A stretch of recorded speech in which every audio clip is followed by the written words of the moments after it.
Eggsy, I was just telling you.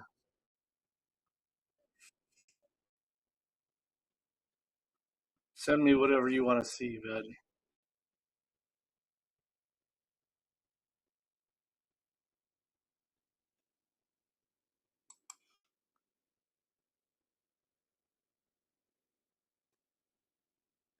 Bully's asleep right here. Look at him with this avocado pajamas on.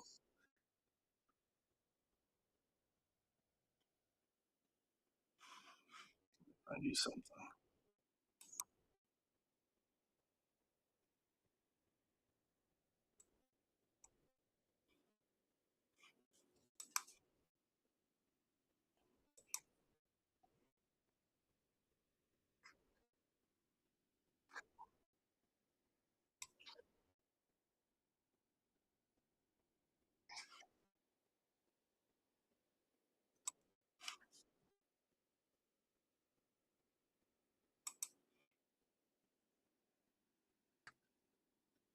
He's not really rich. He's not really, buff. Well, he is, but he's a roid user and a little guy.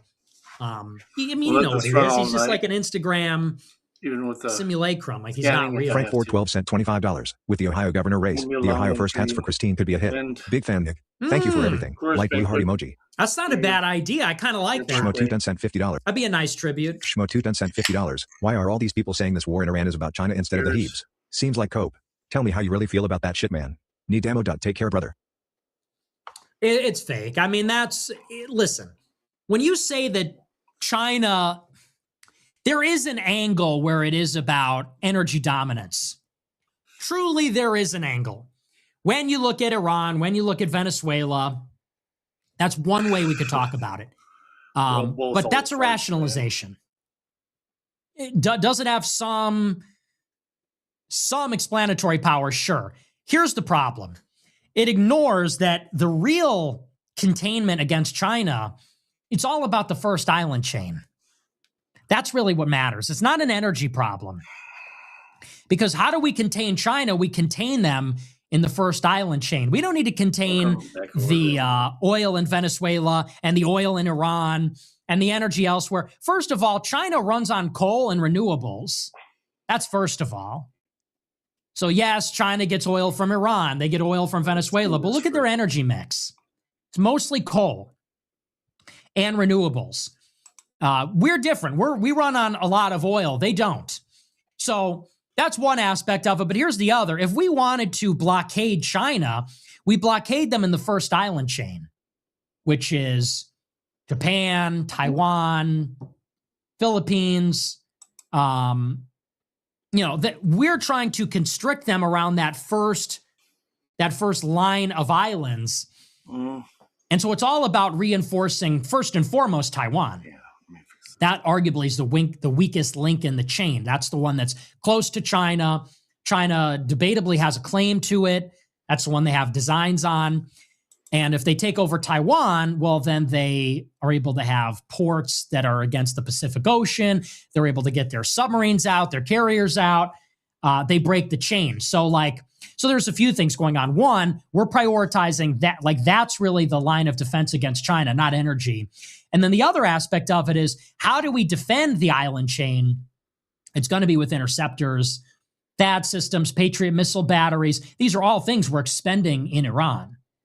So the China Hawks don't want us to be in Iran. There are China Hawks, and they want us to bring the fight to China. And what they are united in is they want us out of Ukraine, out of Iran. They want us reinforcing the island chain. They want us reinforcing Taiwan, because there's only a finite supply of THAAD systems and Patriot missile batteries and the interceptors that they shoot, and we're wasting all of them. Okay. So, so the China Hawks, like Tucker's a China Hawk. I don't know if you remember this. Nobody remembers this. But when Tucker was on Fox News, he was always railing against China, always, because he and Peter Thiel and, for that matter, Elbridge Colby in the Pentagon, the top policymaker in the Pentagon right now, they're all prioritizers. And what that means is they want to prioritize combating China over fighting Russia or fighting Israel's wars in the Middle East. And so the reason Tucker is so gung-ho about our other allies in the Middle East, the Arabs, is because that is how we are going to hand off the security architecture to these other countries, to our partners. And they will have collective security, and they will be able to balance against Iran, let's say, or manage counterterrorism and nonproliferation while we go and fight in Asia. So that's the big idea there. So, no, I mean, it's just wrong. If the China Hawks want us out of Iran, who are the China Hawks? Tucker, Thiel, Elbridge Colby. Elbridge Colby, it's a lie. They said he's no longer a China Hawk. 8 weeks and 9 weeks, and it's like, and there's no talk of it ending. So like, that's what I'm saying is we need to start talking about an election that's coming up. So. Yeah, no, I mean, I agree 100%, but I mean, it's just, you take a country where they kill 42,000 of their own people in the streets. They're monsters. They're monsters. Yeah. Assume that everybody agrees that democracy is the better path. Sure. And that they understand the downsides of an autocracy. So there are different kinds of autocracies, to be clear, and some are more repressive than others. The main thing that you would notice, the first thing that you would notice, would be the absence of the rule of law. Rule of law means that judges and courts and the legal system make decisions based on the Constitution or on the laws. And in an autocracy, you have rule by law. And that means that the law is what the person in power says it is. Mm-hmm. And so if you did a program, for example, and someone on your program said something that was offensive to the leader of the country, you could be arrested and you could be...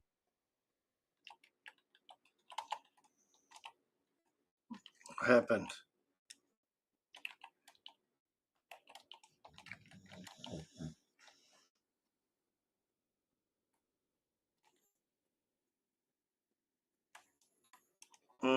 What happened?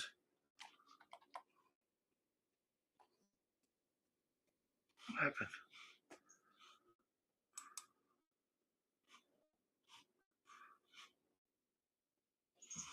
I didn't do anything. Okay, let's do a live here. Plato's Republic comes up after it was like the very first thing that I seriously covered. Right, man. Poetry and politics. I've seen that in your title line, man. It's very interesting that you actually, things work the way they do. On purpose. Democracy coming from a demon's cry from the dreams that were had. The decisions were taken from the demon of democracy. Greek literature, man. You can't make this shit up. Indoctrination for $1. Happy BornOn date Eggsy. Okay. Did you give your $1 to somebody wrong? Not Eggsy, and I mean, I'd hate to be like the guy that claims somebody else's birthday gift.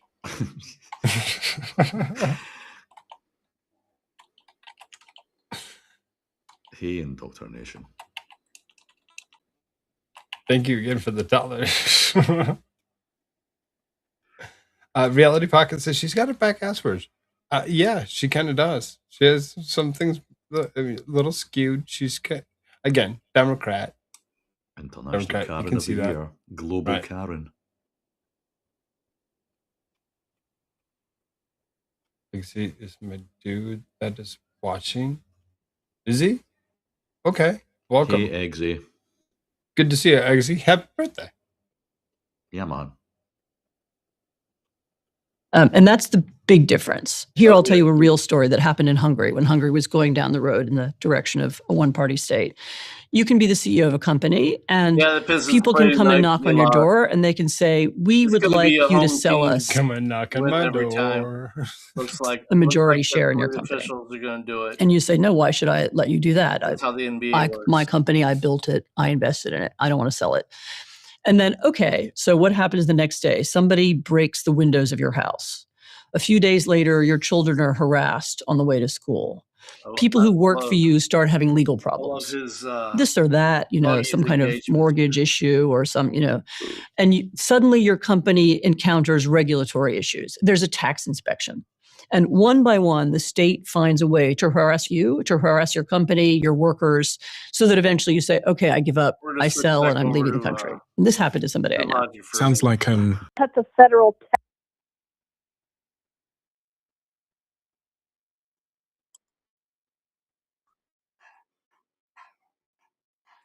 tax or something on. I'm done with that. What concerns me is all of these measures are being taken to try to keep the house. All of these Herculean measures, all of these court cases going back and forth, and Louisiana and all this and back and forth, and everybody's melding down and everybody's getting elated at certain things. I know where you're going with this. I know where you're going with this. Where? I assume you're going with this. What the heck has the House given us in the last 2 years? Well, no, it's not that. The House has passed some things. The Senate doesn't. Right. The Senate doesn't do a dang thing. Right. But yeah, they had to go outside bed. All I'm saying is, to what end is all of this drama with these court cases and back and forth, and the Supreme Court just ruled really quickly and blah blah blah, and this is going to happen next, and South Carolina is going to get rid of Clyburn, and ha ha ha, and Benny Thompson is going to be gone, and and all this, and then Trump just drags it out in Iran. And then he loses because of that. The independence. We've lost the independence. Yeah, but I think it takes a couple months to bring him back. It takes a couple of good months. Well, yeah, a couple months. What I'm saying is, Patrick Bet-David says he thinks Trump will get out of there by World Cup. He doesn't think he wants the World Cup to be going on with this whole thing going on in Iran. The World Cup is mid to late August, isn't it? No, mid-June. Is it? Mm-hmm. I don't know that we're going to be out of there by June. Hold on a second. Also Trump's birthday. I'm asking Grok. Grok, when does the World Cup start? No, it's next month, dude. June 11th, 2026. June 11th, 2026. All right. And Patrick Bet-David said also Trump's birthday is June 14th, I think, which is Flag Day. I don't think he wants the 250th birthday celebration of our country. Well, happy birthday, Pink Taco. Sullied with this Strait of Hormuz and all this loose ends needing to be tied up. I think he just wants a big celebration without all this hovering over his head. That's my thought process. I think when he gets over there to China, he's leaving tomorrow or Wednesday night. He's leaving for China. He's taking Elon with him, and some others. And I really think the head of Boeing is going with him, and somebody else. I can't remember who. I heard somebody say it. Anyway, I really think that he's going to have China. He's going to have some deals for China. And what China has to give to Trump is China has to put pressure on Iran to cut it out. And I think that's what he's thinking of doing here over in China. I don't know that he's going to get Xi to do anything. They're not going to have any. I don't know, but that's my hope. Yeah. And that's how I'm thinking anyway. I hope that happens. There we go. I'm praying that something breaks that way, because Iran's just going to keep. I didn't do anything. We used to call it Indian giving. when we were kids. You Indian giver. Yep. You know, where you give something, then you take it back, give something, you take it back, give something, you take it back. I know what an Indian giver is. Yeah. Of course you do. But the kids today say psych, you know. Anyway, by the way, the term Indian, I actually was watching a George Carlin clip today on X where he said that the term Indian is not what people think that he mistakenly thought. There's nothing wrong with the term Indian. That people think he mistakenly thought he landed in India, but it's unlikely that he would have called them Indians because back then it was called Hindustan. So it's unlikely he thought that. In his Spanish wasn't that good. That Columbus was actually Italian, and he called them Indios something, which is like people of God, which is kind of funny considering how many gods that they had. But that's the origin of Indian, probably.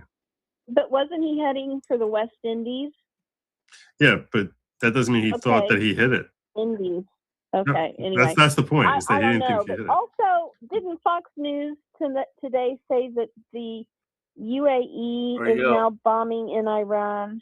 Their planes are flying over Iran and they're giving money to the bombing Jews. certain sites. The UAE has gotten involved. It's very hard for me to keep track of like which places are being bombed when there's so much fog of war as to what's happening. So it's like, well, from Fox News, Brett Baer and John Roberts reported that the UAE has joined the fight. Okay, did they sign one of the Abraham Accords with Israel? I think so. Yeah. Okay, so why don't we get Saudi involved too, and then we step back until December, let Israel and Saudi and UAE or whoever else, and then we can get back involved in December if we have to. Yeah. And by the way, while you're here on the phone, I'll just mention, I agree with what Kimberly wrote here. A lot of these influences are being bought and paid for to spread this anti-MAGA propaganda by the globalists such as Obama, Cerny, and Soros. Yeah, I agree with this. I agree that there definitely is a lot, even if they're not being directly paid, which I think many of them probably are. But even if they're not being directly paid, I think that there's so much click value in it and people who are nobodies are becoming, big, massive channels and getting a big, massive voice from beating this drum as far as attacking Trump over and over again for everything. But we have to look at this politically and realize, okay, if that's what they're doing, we need to wrap this up. Right. The fact that take the fuel away from their fire. Yeah, I agree. Okay, I'm going to let you go. Thank you, Kimmy. Have a great night. Amazing Disgrace says, do you think Trump and Netanyahu argued over who takes credit for ending aid to Israel? It's reasonable that either could benefit from the optics. I don't know. It's an interesting question. We do it for the petrodollar? That's why we're there? Gente and Diaz is Italian for feathers, not dots.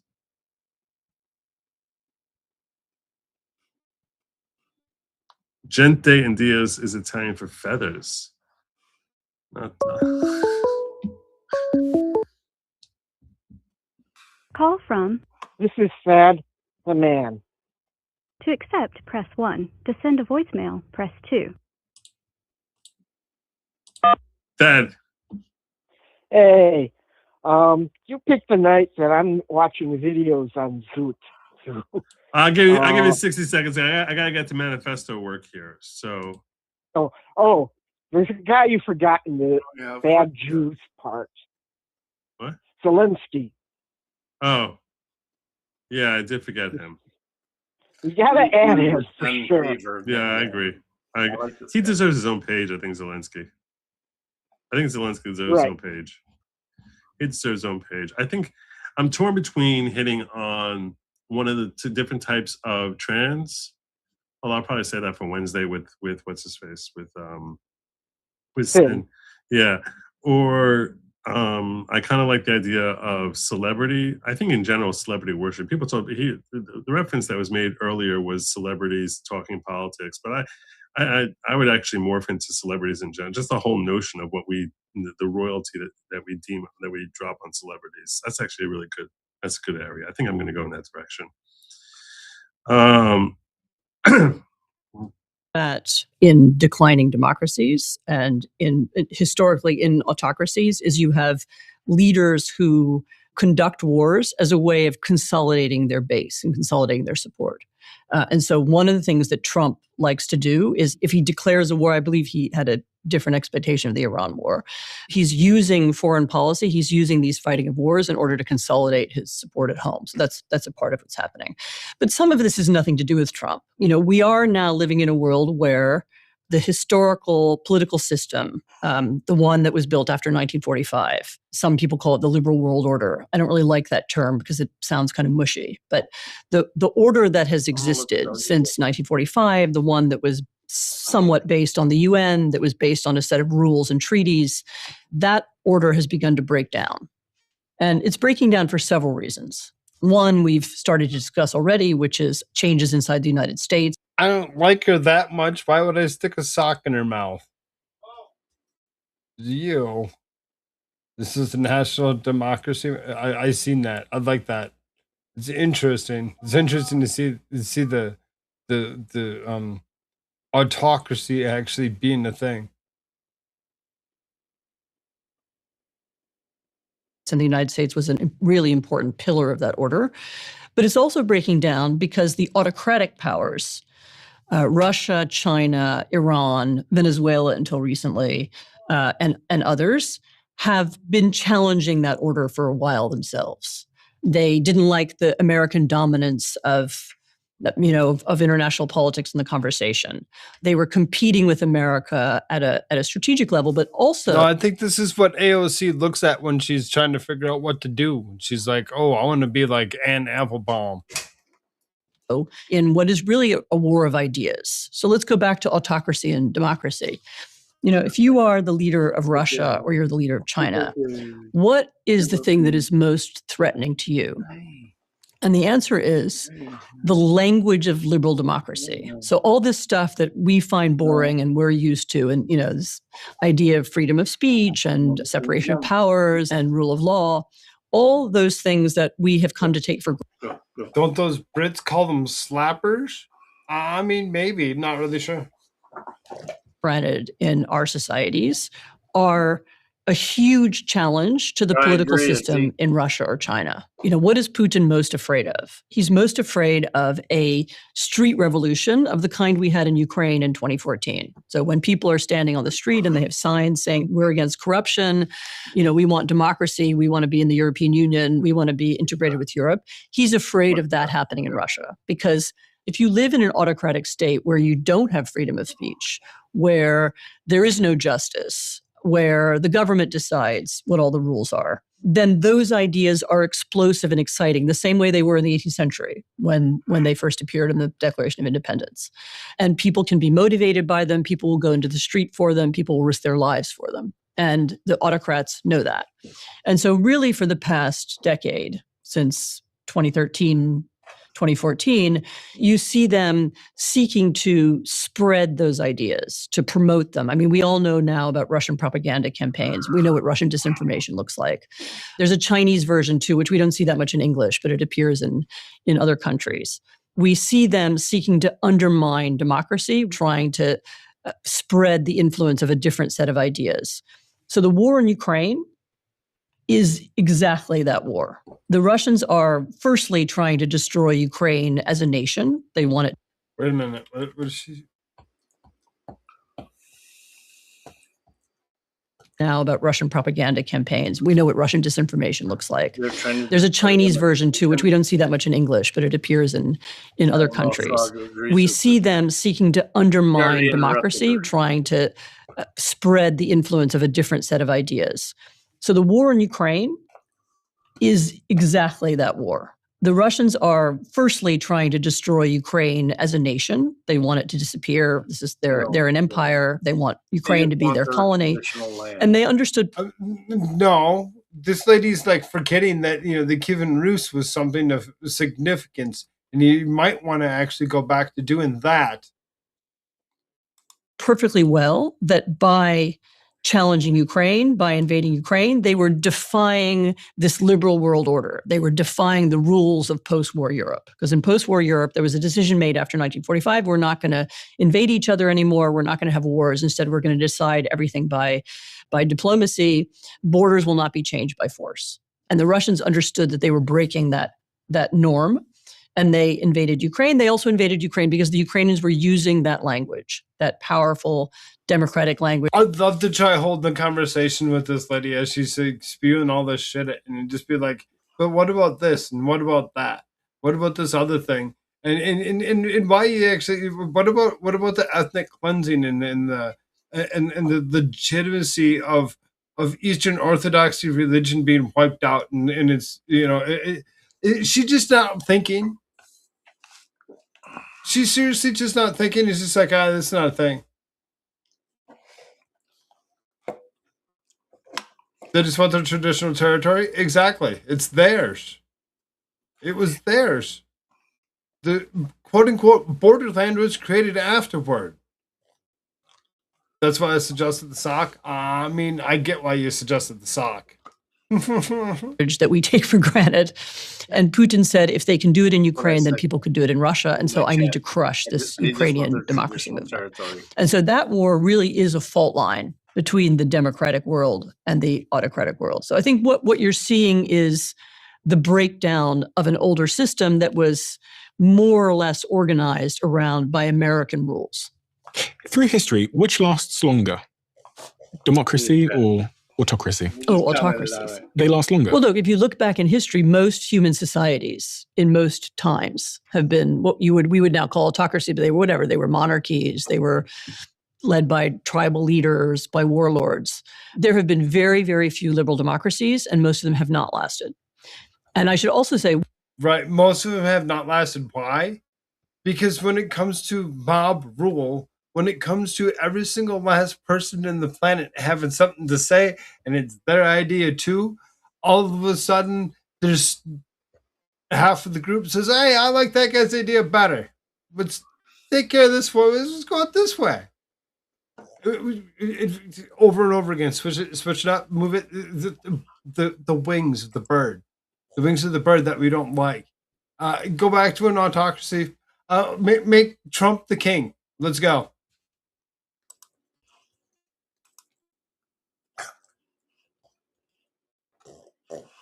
Maybe not. The people who wrote the American Constitution knew that. And when they wrote it, they were reading the history of ancient Rome. There was a Roman Republic, and it fell when it was taken over by Julius Caesar. So they all knew that story. They were reading about the Greek democracy. But if she doesn't understand the history like that, well, how is it that she just so happens to have all these awards for all these things? I don't get it. It makes no sense. Athens, which also fell.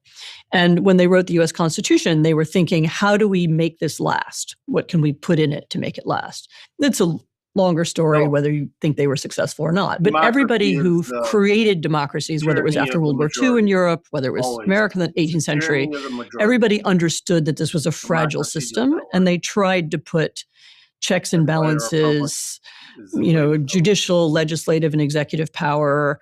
They tried to create systems that would ward off the impulse towards autocracy. I don't know if you have the answer to this question, but where are people happier on average? In a democracy or in an autocracy? So I have to tell you, I know a little bit about happiness surveys, and over and over and over again, the happiest place in the world is Finland. Finland, Sweden, Denmark, Norway. Scandinavia is very happy. The reasons for that may not be anything to do with the nature of the political system. It might have other sources, but the happiness is certainly connected to democracy. It's connected to stability, and of course, it's connected to wealth. There's no stability. Just looking at some. I mean, we won't go ahead and try correcting that they're not really a democracy as well. They a bunch of them took themselves down this road to communism and back to a free market.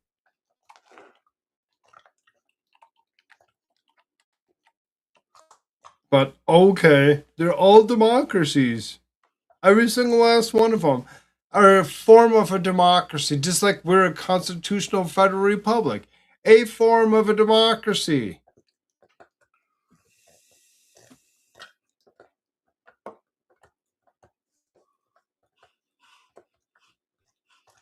the Olympians look after their own frog. I mean, research here says, while wealth and economic stability are critical for happiness, regardless of the government type, democracy provides additional structural benefits like participation, security, and lower corruption that tend to lift a society's overall life satisfaction. Well, democracies, by definition, are, at least in theory, the state is structured in a way to benefit everybody, right? At least that's how it's supposed to work. Mhm. So whether it's a national healthcare system or whether it's a system of roads and railroads, the state is building things that are designed to serve everybody. In an autocracy, that doesn't necessarily happen. So in Russia, ordinary Russians have no influence on that decision. They have no way of expressing their views. They can't say what they think. They have no ability to influence the state. They can't say, well, actually, hey, we'd like to build a hospital instead of bombing another city in Ukraine. And so they have very little ability to change the system. And that, of course, creates frustration and unhappiness. If that is true, and this is why I asked the question, if it's better for the people, and at some degree, I think if informed people would choose it, which I think is, and I say the word informed because I understand in a lot of these countries where they don't have democracy, that I'm now using don't have democracy instead of having to say that word again, they limit the access to information so that people don't know what they're missing out on, I guess, or don't have those potentially disruptive ideas. They're not exposed to them on their phones or devices. I would think a person would choose to live in a democracy if given the choice and the information. Amy, Punk, welcome. Come on you'd over to think Rumble. so, but not really. Not really. Most people don't want a democracy. They don't want the freedom to be able to think like that. They would rather somebody really seriously tell them that they're going to be safe, and if they get called upon to serve, you serve thoroughly. It was never supposed to be a get-rich-quick scheme of being a government whatever crony. I really don't like it. It's disturbing. Do you want to live in a democracy? No. I don't want to live in a democracy. So, Bobby, I'll get back to you. Well, I mean, you're in Scotland, so I mean, you kind of. Yeah, I know, but I'll be taking this country soon. This is Ivar. Yeah, man. It's there for the taking. It's there for the taking. It's just so simple. Who's your Yeah, man. boy? Make Scotland a little bit better. I know. Never mind about great.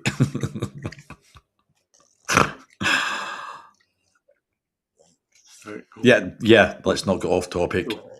And the reason that she is so and has been so successful is she is so entrenched all the way through.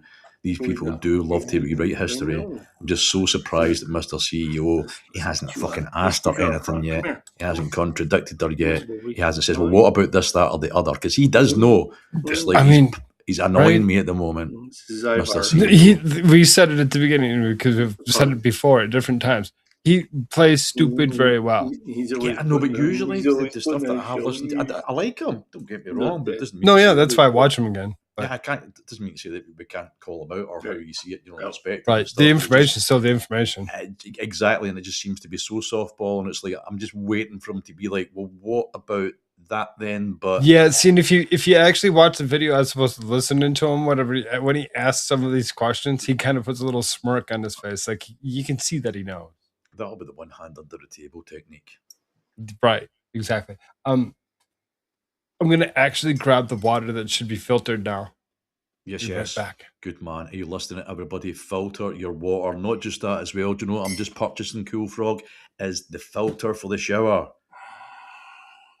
Oh my God, man. What our bodies are absorbing through our skins, causing so many related symptomatic diseases that are out there. That is just one big profit tick and margin for the pharmaceutical companies. What the actual fuck? Tax cash cows we have become on every consumer level, even our fucking health. These guys are fucking making money. Filter your water, filter your washing water, filter everything.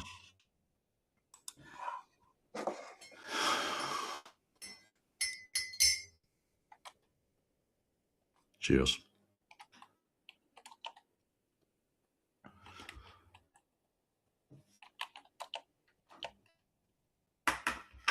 double my mic juice. Mate, I don't know what that is. Yeah. Let me see if I can go in and do this.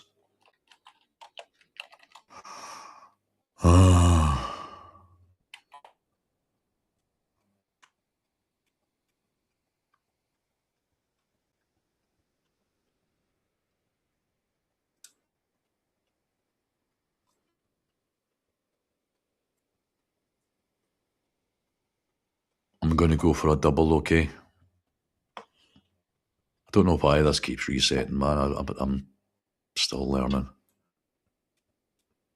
Testing, 1, 2, 3, 4, 20. Is that any better, mate?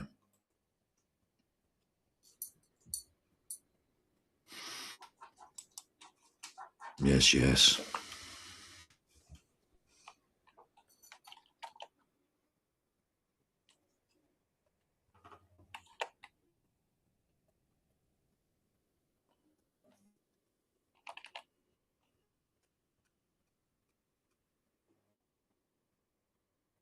To be fair, Reality Pocket, she's stretched well.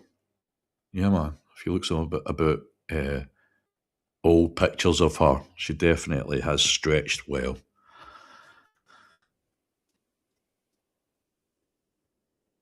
Yes, Doc.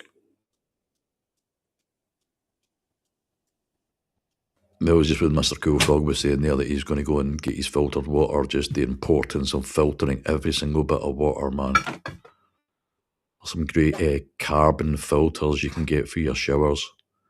Also, it's just the absorb. It's unbelievable, some of the facts that I read the other day, that what we can be drinking that is unfiltered, what we are also showering and washing in is also unfiltered, and our skin absorbs that just as much as fucking drinking. Mate, I've just ordered one. When I go home, it'll be waiting for me to fit into my little shower head, a little carbon filter. When I read it the other day, I was like, what the actual fuck? No wonder that I keep ticking all the boxes and be like, well, it must be something else or something I'm not doing right. And yeah, I know I've been breaking the fast a little bit at times. No, So that could easily be like, well, he's when fucking it can always be something, you need to do that. But the absorbing through our skin is nothing but lungs that cover our body. And you need to be filtering your shower heads also. What the fuck? Interesting. Never thought about that. Mate, it's like, yeah, still learning. I love this life. Now you're going to make me look at one. Yep, carbon filters you can get for your shower head, mate. I was totally shocked. And my God, they've been doing electromagnetic tests here in the UK of the tap drinking water. What the actual flip? Right, so they show you this like a 4-pronged electrical thing to electrify the water, and they put it's like a 4-pronged thing, and they get the filtered water at one side, and they get the tap water that we get here in the UK on the other side. Within 5-10 minutes, what it does with electrifying the water is, number one, it removes all the medical particles, but then what it also does as well, in actual layers and levels, shows you the fucking strychnine, iodine, what was the other one? All these different fucking chemicals that are put through the water that many people are just drinking, and boiling that shit doesn't make any difference. It must be filtered. So just through our drinking water, the pharmaceutical industry will always be rubbing their hands, just keeping this constant disease of the tax cash cows, who we have become. Every day a lesson and a blessing. Yeah, man. Yeah. Got to keep fighting, right? Freedom. An on-off switch for the pet bath? I mean, why would you not want to give your pet the same filtered water? The guy, pet's fine. It's just a few lumps. There's just a few lumps, and yeah, he's okay. Pets get sores and lumps and lose skin, don't they? It's just a thing, ain't it? Don't think so. I guess. I mean, I switched soaps a couple years ago or whatever, and I watched certain things. Either way. like skin tags start falling I don't away. care where you can come from. But if you check the link on the bottom, But it's easy. It's you easy know to what get skin a tags rumble. are, right? Mm. Right. So it's like you get into certain things, you like start realizing you're like, for hanging out with me. Like I had one that was really bad on my eye or whatever. No longer really.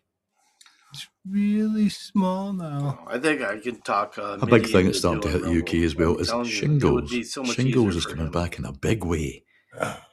It'd be a load up. Yeah. What the fuck? Do a rumble. I heard about this and someone was saying, write it out. Set up it's so much easier. Yeah, man. Just let's. Yeah, there's a big long line for the immune system test. We'll get to you guys later. Boiling only kills microbes. Distilling These guys will clears boil all night all, long. but we do need some minerals that give water the flavor. Right, exactly. That's why you like alkaline filter. Just roll about in the mud for a little while, man. You'll get some minerals. Yeah, our skin is nothing but lungs. Well, see, and that's the thing. That's the thing that was like people be wearing Crocs. That one drives me the most crazy. I'm like, stop wearing Crocs. They're like, what? They're so comfortable. I'm like, I don't care. You're just stepping in plastic. Like literal, there's crude oil sitting on your feet, leaching through your feet. Your feet are the most absorbent part of your body. Your feet tell you every single thing about your body. Go stand on Reflexologists. that. No, man. I gotta jump in. Actually, I had a guy in my department the other day, whatever, trying to sell a young lady some stuff for her shower to seal a crack. And he's like, would this work? Because I went walking up on him or whatever to see what they were doing. I'm like, he had like roof sealant. I'm like, I'm more concerned about standing on it. And the young lady's like, oh, thank you for the. She's like, I didn't even think of that. I'm like, yeah, no, I wouldn't even stand on that. I'm like, you give her some other stuff that would actually go ahead and seal her plastic flooring because it's temporary to seal her plastic flooring. And then I say, go get yourself a shower mat. Go get yourself a shower mat, something that you can stand on, so that way you're not standing on the glue. And she's just like, oh, okay. Like, just don't do it. Like, I got something here. I showed her. She's like, ew. I'm like, yeah, that's a little expensive. Like a lot of people, when I see something that's expensive, be like, wow. I wear That's Hey not Dudes most of the necessary. time. You can go to Walmart across the highway and go get that for much cheaper.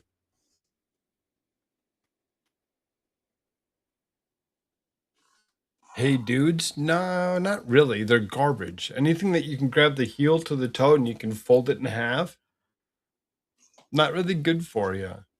Not really good for you. You need more something firm, hard, like the ground. That's why they say you should go run around in bare feet on the hard ground. Then you go and you put something hard, firm on your foot. It actually molds to your foot and it gives you a little bit better form as opposed to sitting there running around in something gushy soft.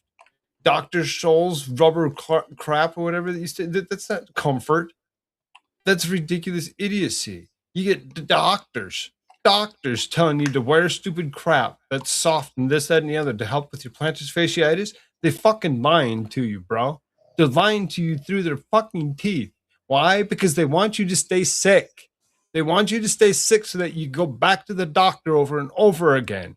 If you put something hard and firm, usually something like a Birkenstock on the bottom of your foot, that'll cure your plantar fasciitis very, very well, very, very quick.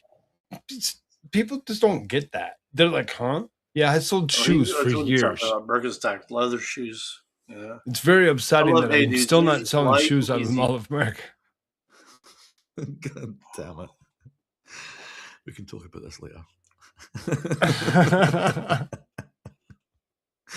I need to get dressed, mate. I'll be listening in. Yes, yes.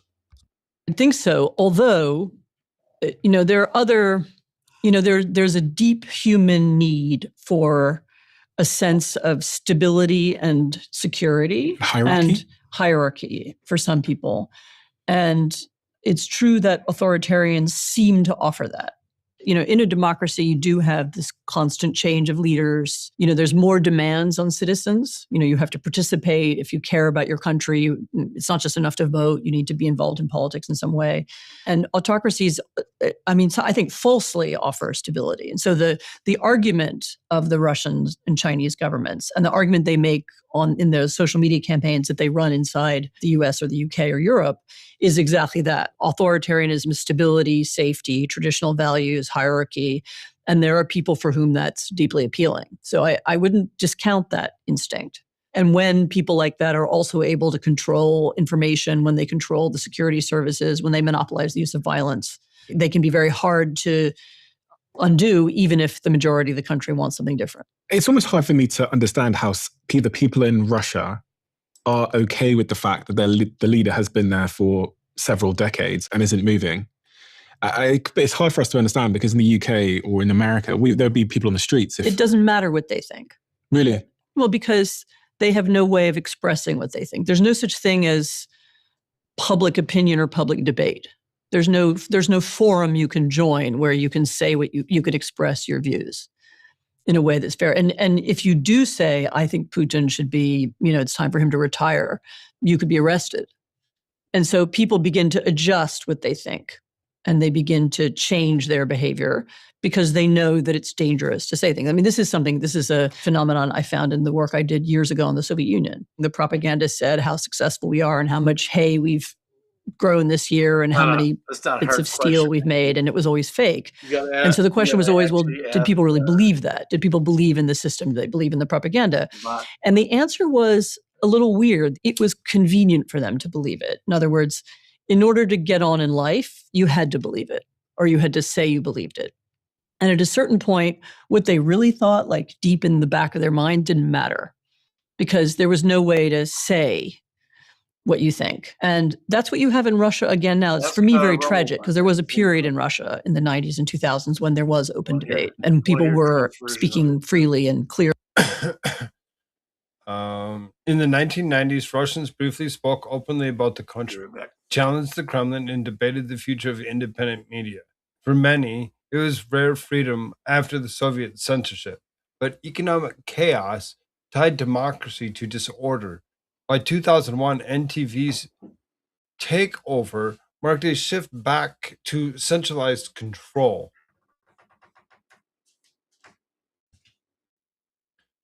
Democracy, ruining everybody's governments. Really about the state of the country. But right now music says we have authoritarianism here and it's bullshit. Ukraine is propaganda hell. I'm with you on that one, bro. I'm with you on that one. Without a doubt. That's why we got rid of Biden. We lived with the Biden administration for 4 fucking years. It should have never ever been. It was like Obama 3.0. Kind of some ridiculous shit. Defund the media? I mean, at what rate? At what rate? You know, it's like... It's once again a situation where expressing your views is dangerous, and so people just don't do it. And they try to stay out of politics altogether. You know, politics is dangerous and ugly and nasty. Like, just stay home.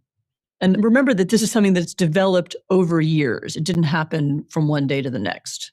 It was a decline that's been happening since the year 2000. I've heard you say that there's 5 core tactics that autocratic leaders use to dismantle a democracy.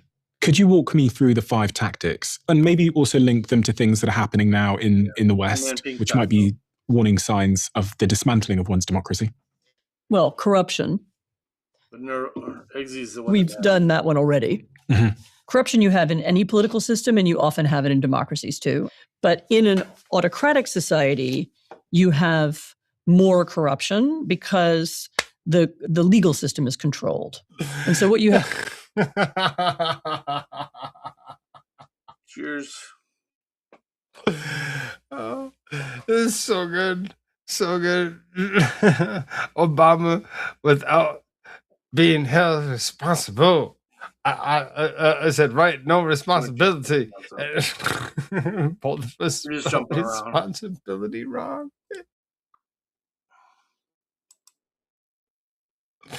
It's so good, so good. It's America's language, straight through and through. We just can't do it. Personally, well, let's complain about it anyway. Let's find something. My ex used to do that. All right, no more stories. Let's just stay on point, Jeff. Stay on point. Anyway, so here we go. Verifying each other. Okay, yes, out of the house. So we decided to prove she was just complaining for the sake of complaining. I like this. I like where this is going. I like where your head's at. We set up a GoFundMe to raise funds to pay a local house cleaning company. Oh, you guys are good. Oh, bravo. Bravo. That is high level troll right there. Anyway, local house cleaning company posing it as something along the lines of help us get a professional house cleaning to surprise our mom. Oh, this is great. You kids are just devious, but in a good way. And we were able to raise a few $100s. That's great. Mostly from family and friends who knew our situation, which covered the cost and a nice big tip for the cleaners with what was left. See, you even look at you kids. You're even going to give the I mean, you're older kids, obviously, at this point. How old are you? You didn't say the ages. But yeah, you're even going to give them the tip and not pocket it. Like, that's solid. That's good. That's good human material right there. Anyway, so cover the cost of nice big tip. So for one cleaning weekend, when our mom had shopping plus getting the car looked at, we scheduled local cleaners to arrive. They were two very nice women who proceeded to clean the house till it was sparkling. We chatted a bit with them while they were working. One of the ladies had almost 20 years experience cleaning homes, the other 8. I bet they did an amazing job. With their consent, we filmed some clips of them cleaning, saying it was a surprise for our mom. Oh, you guys are amazing. I love all this. So mom gets home with our uncle. And there's a witness to this. Oh, this just gets better and better. You're not assholes. You're downright brilliant. And coming home from dinner, and she was barely in the door. She had already started complaining about our usual subpar cleaning. Oh, this is so good. That either my brother didn't clean the surfaces well enough, or that my sister didn't sweep one spot. They were repetitive complaints she said often. Long story short, we showed her the footage. I love this. Her face gets red and she proceeds to scream at us from embarrassment. Yeah, because they're in front of her brother. Oh, this is beautiful. I love this. Oh, this is phenomenal. Comeuppance, I believe is what it's called. In front of her brother. How dare we? Wait, let's check out something else.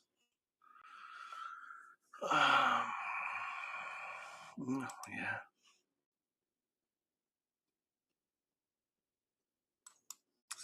Parody pro ad.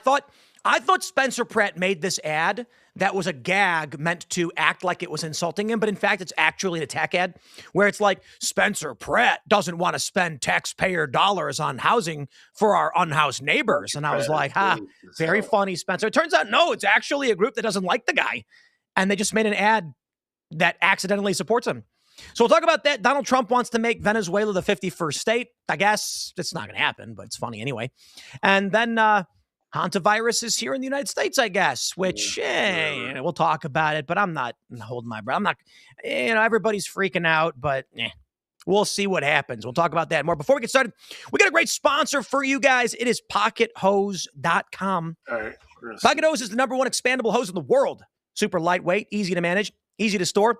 Turn the water on and it grows. Turn the water off and it shrinks, which gives you total 100 patents to 64. Need you, because people need in there that can assist at like button.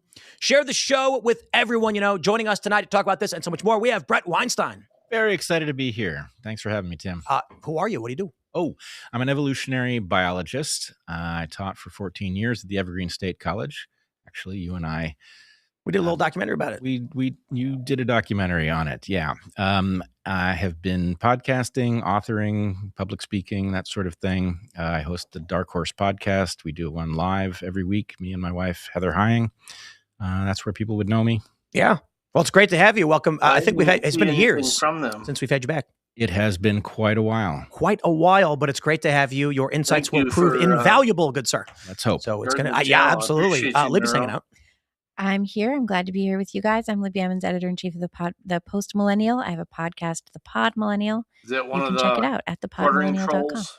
I'm 'Cause I Ian quarter Crossland them. and Brett. Dude, your stuff kept me sane during COVID. You and Heather did a lot of excellent biologic work, research on what was going on. No, he's Also, not when you and Canadian. Jordan Peterson did that episode with Rogan in like Lives 2017, in West Virginia. it was a very dark Maryland time in area. humanity. I feel like that was like a moment where I started to feel like there's hope for the human part of what's happening right now. There's a lot of Grew up in Chicago. common sense in that conversation, and that Joe brought you guys This to the guy's an forefront idiot. like that after the Evergreen debacle and Peterson got canceled. It was I like, tolerate him. thank God, thank you for coming. I'm really happy to be here, and I'm really glad that episode with Rogan reached you. It actually, Weinstein? interestingly, we talked in that about Jordan and I did a very deep dive on what the meaning of Hitler and Hitlerian-like characters is, and it actually resulted in a student reaching out to me who was doing his PhD on the Holocaust. And I actually became his PhD advisor. He has now done dissertation research on some of the ideas that we presented in that podcast. So it's a Thank demonstration that actually this podcast stuff causes interesting changes in the world. Positive. Right on. Super powerful. Also, really pumped that you're here. I watched Benjamin Boyce's entire series on the Evergreen debacle, and it's really cool that you're here. So let's get into it. Let's get the news. We've got this from CNN.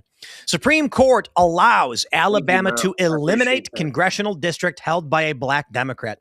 You know what I love about this headline is that when Tennessee eliminated the district held by a white man, we didn't get that kind of headline. They didn't say Supreme Court allows Tennessee to eliminate congressional district held by a white Democrat, because we know what they're doing at CNN. This is Supreme Court's conservative majority on Monday cleared the way for Alabama to revert to a congressional map with one majority black district in a sudden ruling that drew a dissent from the court's 3 liberal justices. We have that ruling right here. Now, I will say, wow, the Supreme Court justices are just ramming these things through. I got to say, I'm surprised to see it, but it looks like the Supreme Court conservatives have joined the fray and are actually now deciding to stand up for this country. We've got this ruling right here. It's relatively short. The motions to expedite are granted. The petition for a writ of certiorari before judgment is granted. The judgment of the United States District Court for the Northern District of Alabama, in that case, is vacated and the case is remanded to the U.S. Court of Appeals for the 11th District, etc., etc. Today, the court vacates a district court order enjoining Alabama's 2023 redistricting plan and remands for reconsideration in light of the court's new interpretation. I just want Section 2 of the VRA. I just want to really quickly stress, these states were trying to redistrict before we got to this point in 2026, and they were blocked by lawsuits and the Biden DOJ. Alabama was trying to redistrict from the census in 2020. Right. So we have here, this is their dissent. Justice Sotomayor, with whom Justice Kagan and Justice Jackson joined dissenting, they say there's no reason to do so. In addition to holding that Alabama's 2023 districting plan violates Section 2 of the district court, held in one of 3 cases before this court that Alabama violated the 14th Amendment and intentionally diluting the votes of black voters in Alabama, that constitutional finding of intentional discrimination is independent of and unaffected by any of the legal issues discussed in Calais. Vacatur is thus inappropriate and will cause only confusion as Alabamians begin to vote in the election scheduled for next week. I respectfully dissent. I think it's plain to see at this point. They are not playing the decorum game, which in 2020 they very much did and said, we're not going to look over this Texas v. Pennsylvania thing. It's not going to change the outcome. We're not going to do it. Usually what we see in these lawsuits, they say, we're going to do what they do. We don't want to affect an election underway, so we'll just next time around. Do what they do. This time the Supreme Court conservative just like, nah, preemptive. Run it through. We don't care. Well, it's good that some conservatives are actually taking some action. Yes, indeed. The final paragraph, the court today unceremoniously discards the district court's meticulously documented and supported discriminatory intent finding and careful remedial order without any sound basis for doing so, without regard for the confusion that will surely ensue. And with all vacatures of this kind of the court, the district court remains free on remand to decide for itself whether Calais has any bearing on its 14th Amendment analysis of its prior reasoning is or if its prior reasoning is unaffected by the decision. So, wow, we are in a culture war, and I see us just, I guess, what is it? The exponential momentum towards physical violence and civil war? Yeah, I think, that's a decent way. You think civil war? Do I think we will actually get to a hot civil war? I don't know. We've obviously been in something like a cold civil war. I must say, as much as I fear the Democrats returning to power, I think they are a diabolical party at this point. I also think that this is a bit of a tragedy, that redistricting is not in any way new. It has always been cheating. So all of that history is fleshed out for us. And now we get to their main argument. They say, Supreme Court, you're going to do the same thing that you did in Louisiana. Give us this option here. You should vacate the lower court.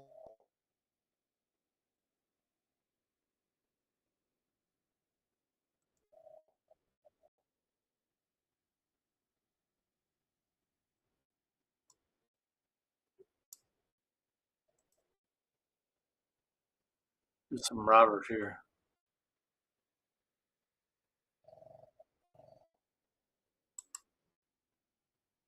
No.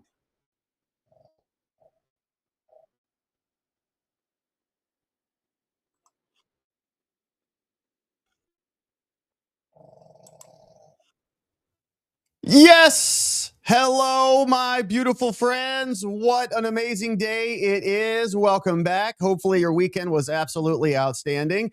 We are jamming here today. Bunch of documents to unpack together and a new update that the Democrats, after last week getting blown out all over the place in the great redistricting battle that's happening across America, are in a full-blown panic mode. Their words, not ours. They're even sending each other text messages, big, long F-U-C-K in the rest of the words, because they don't really know what to do. In fact, they are now saying that they want to disqualify the entire Supreme Court of Virginia. That's how bad they are down. So we'll get into all of that. We'll turn our attention to what's happening in Alabama, because there are some protests, maybe some insurrections happening inside the congressional building.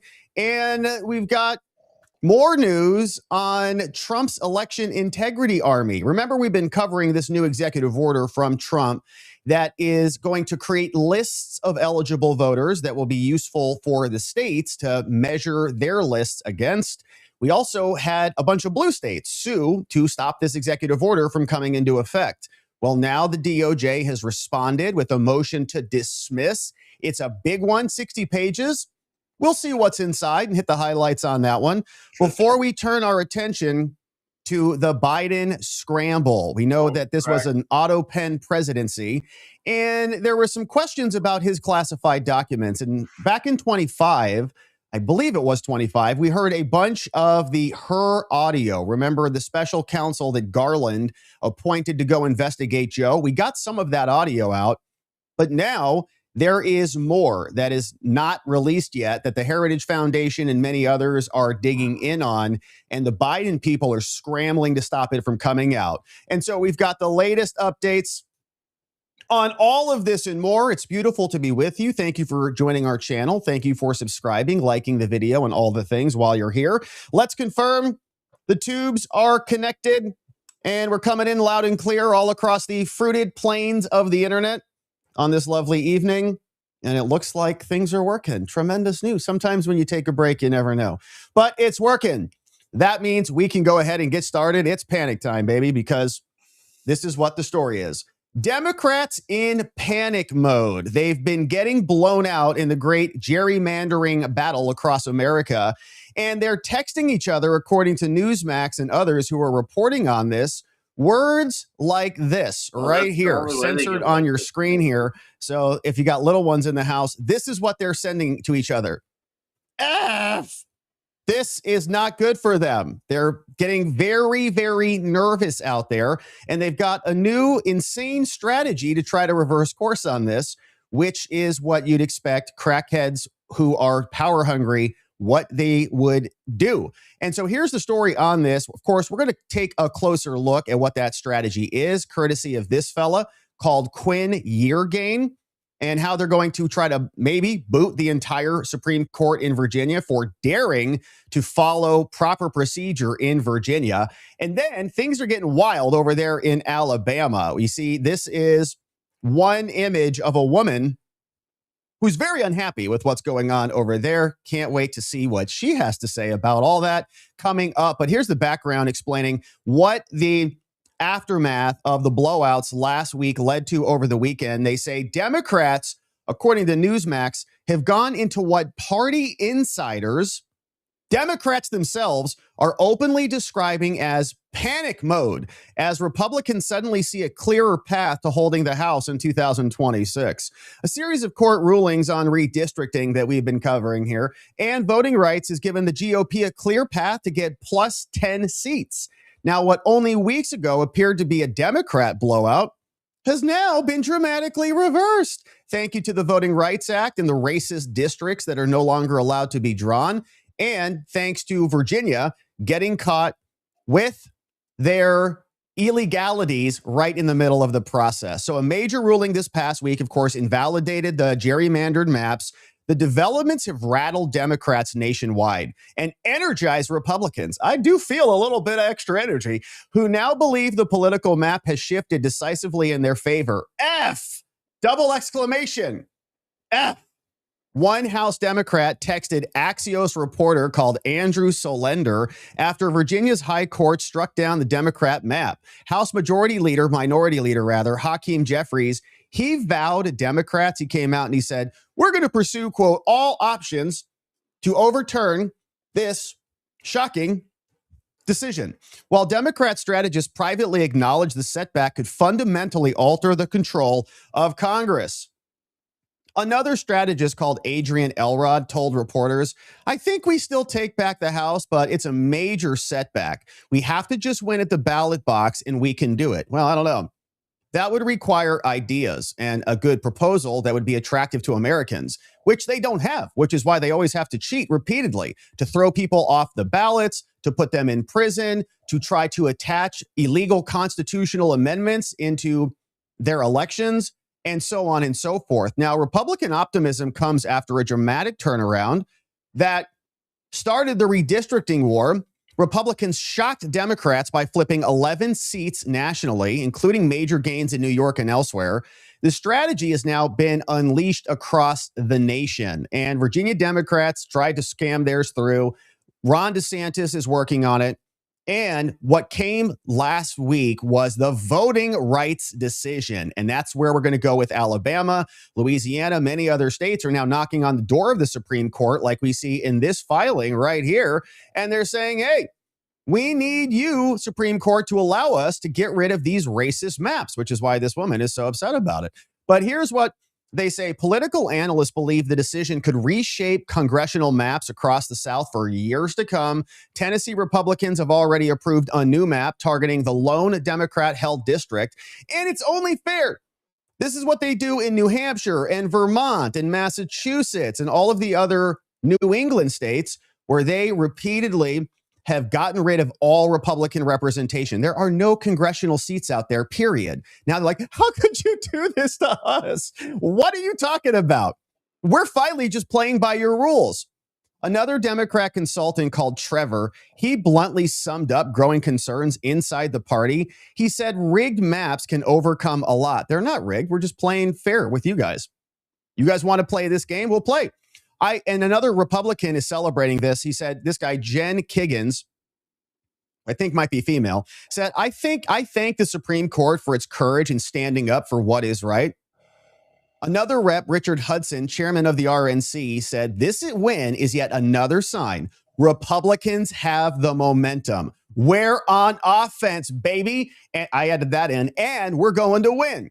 The redistricting reversal is particularly striking because Democrats believe the 2026 environment favored them, talking about Trump and Iran and, all the things. One strategist, though, who's a Democrat, admitted the party may now have to divert huge sums of money simply to remain competitive. And they blew. Those numbers are still coming out in Virginia. Spend that I'm money. seeing some numbers like 65 million right there on Virginia, all for naught. Urinated away like they usually do with money. in this case, going to consultants and get out the vote and all the things. It was all illegal. Republicans credit much of the strategy to Trump political advisors who pushed for aggressive mid-decade redraws to play back with the Democrats. Chris LaCivita and others, another Democrat, said Democrats may retaliate in blue states. Yeah, but they've already done that. They're already gerrymandered to hell already. Look at the New England states and elsewhere. So for now, Newsmax reports it appears Republicans are holding the upper hand, but of course, time will tell. And their plan of attack to reverse all of this, reported over here by the New York Times. And we have the actual strategy session that came over from this guy called Quinn, is to get rid of the Supreme Court in Virginia. Okay, this is what we talk about all the time. They just cheat and manipulate the rules. They can't just say, you got us. We tried to attach an amendment illegally outside of Virginia law. No one's above the law, not even the Democrats in Virginia. None of that. No. Their plan, like meth addicts, is to come out and try to just knife all the Supreme Court justices, all of them on the Supreme Court. It's crazy. So now they're struggling to respond, according to the Times, to a major setback. Some party leaders are discussing audacious, says the Times, and a possibly far-fetched idea for trying to restore the map. But they don't have a clear plan. No indication they're actually thinking this through. During private discussions over the weekend on Saturday that included House leaders from Virginia and Hakeem Jeffries from New York, lawmakers vented anger at their defeat thanks to the Virginia Supreme Court 4-3 decision, and a glorious day indeed. Spoke about a collective determination to flip 2 or 3 Republican seats under the existing map, and discussed a bank shot proposal to redraw the congressional lines anyway, according to 3 people who were in on the call and 2 others who were briefed on it. Now, they did not land on a specific course of action, but Jeffries and other members of Congress agreed to consult with their lawyers, probably on the phone with Norm Eisen and Mark Elias as we speak, about the most prudent way to proceed. And one person spoke on condition of anonymity to pass this all off to the Times. Now, the conversation reflected desperation and fury that have gripped the party after their map got struck down. The most dramatic idea they discussed, this is where it gets crazy, which would involve an unusual gambit to replace the entire state Supreme Court. All of them. With the goal of reinstating their map. Drew mixed reactions. So like, well, that's one idea. Okay. So nuke the whole court. Okay. All right. I like it. Drew mixed reactions on the call, said the people, and it was not clear that it would even be viable or even palatable to the CIA governor, Abigail, or Democrats in the Virginia Assembly. After Democrats had fought, there's been a battle back and forth. Republicans looking like they have a clear upper hand. Any plans to enact a new map for this year's midterms would require action in the next few days. And they're also appealing this to the Supreme Court. I have that queued up as well. Scott Surreville, the majority leader of the Virginia Senate, declined to comment on Saturday. Don Scott, the Speaker of the House, said in an interview that he hasn't spoken to Jeffries or about the multi-step proposal that they're all plotting behind the scenes. One key plan would be having Democrats in Richmond, in Virginia, lower the mandatory retirement age for the state Supreme Court, okay? An idea that began circulating after a column published this version. Now, here's what the column said. So this guy over here, Quinn Yergin, posted this in the run-up to the weekend. And this is over at the Down Ballot, and this is the one that's capturing a lot of attention today, saying Virginia Democrats are looking for a way to overturn this thing. He says, let's go to the Constitution. It says that the legislature, the General Assembly, they may provide a mandatory retirement age for the justices. After they reach a certain age, Constitution says just kick them out. Current law says the age is 73, which is the new 43. Any member who attains 73 years of age shall be retired 20 days after the convening of the next regular session following his 73rd birthday. But he says this guy's strategy, this guy concocted this whole thing. They're so desperate. They're like, that sounds great. We'll do it. Saying that that age is set by Virginia lawmakers. All Virginia needs to do is simply lower it. Says make it 54, which is crazy. That's so young. You don't even become a good judge until you're 54, right? I mean, it takes forever to like get good up until that level. That's like a baby, by the way. By Supreme Court standards, that's like a baby. 54, like, oh, perfect. You're going to put them on the Supreme Court and you're going to get a good 40 years out of them, hopefully, maybe 30. And you just kind of, put them on there. But that is young. So that's the age of the youngest justice, Stephen McCullough. So I guess they'll reappoint a bunch of like 20-year-olds, like fresh out of law school. Sure, I'll be on the Supreme Court. And make it take effect immediately. Virginia already uses a similar threshold for public employees. Members of the system with 5 years of service can retire at age 55. The Virginia Constitution ordinarily requires a little bit of time for the laws to come into effect. However, appropriations bills aren't subject to these restrictions, and they haven't passed their budget. So we could get it all done now. Then after the bill is approved, he says, this guy, the entire court would retire. All thrown out. A new court would then be appointed that could rehear the case, reverse it, and then have the opportunity to issue a different ruling. Like, these people are nuts. They tried to throw Trump off the ballot. They said, no, he's an insurrectionist under the 14th Amendment. Remember that? And he should be in jail. And then they extended the statute of limitations in New York so that crazy lady E. Jean Carroll could then file a civil complaint against him and then use that to say he's an R. So Democrats might prefer other solutions, he says, but if they want to see the will of the voters respected, then there are virtually no other options. So they're out of luck.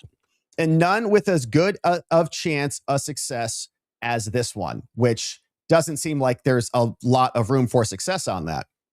But we were discussing this, and we talked about the idea that 1.3 million voters were disenfranchised because they didn't even have an opportunity to vote on this, which is part of the reason why the Supreme Court of Virginia reversed it in the first place.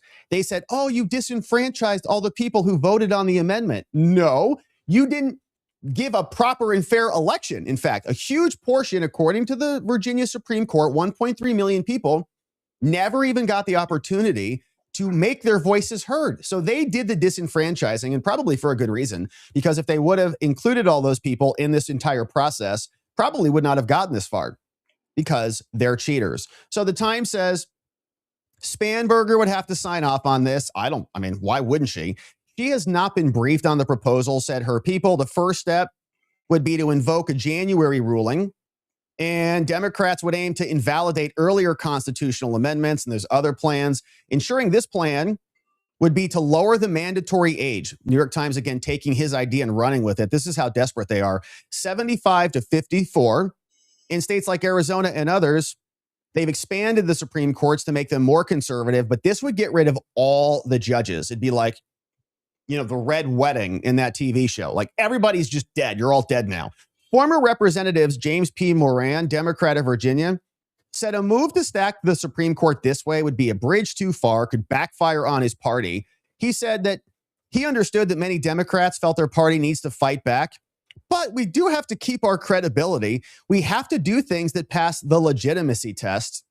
Yeah. Everyone has got to have a strong stomach, someone said. This is a complete disaster waiting to happen if everybody's timid. He was on the call. We have Republican states ignoring their constitutions and interrupting early voting and ignoring the Supreme Court altogether. And so we know we have to explore every single option to move forward. They're freaked out. On Friday, other legislators in Virginia signaled that they had planned to appeal to the Supreme Court. They've now done that. In an interview on Friday before the Saturday meeting, once again, Hakeem says it's all hands on deck. It's unprecedented in American history that an actual election, see, this is the scam, an actual election has been overturned by a handful of unelected judges. Give us a break. And this is this whole point. They said in Virginia, the Virginia Attorney General and their hired lawyers said, you can't, Supreme Court, you can't rule on this before the election. You have to wait until after the election is over. Then once the election is over and they barely win by disenfranchising